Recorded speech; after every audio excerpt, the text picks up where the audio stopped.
Hey everyone, welcome back to the channel. If you're here, you're probably dealing with the hassle of linked accounts and want to know how to unlink your Rockstar account from Epic Games in 2025. Don't worry. I've got you covered with a simple, step-by-step guide that'll have you sorted in no time. This process is straightforward, but always remember to back up any important game data before making changes, just to be safe. First things first. Make sure you're logged into your Epic Games account on a device where you can access the web or the Epic Games launcher.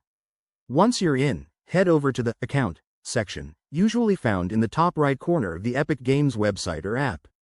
Click on it to open your profile settings. Next, look for the Connected Accounts or Applications tab. This is where Epic Games lists all the third-party services linked to your account, like Rockstar. Scroll through the list until you find Rockstar Games. It might be under a section labeled Social or Linked Services, depending on the 2025 updates, but it's typically easy to spot. Now, here's the key step.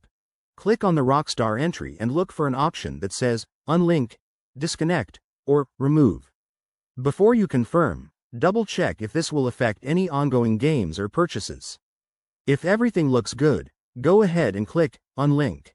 You might be prompted to enter your Epic Games password for security reasons, so have that ready. After you've unlinked it, Epic Games will usually show a confirmation message.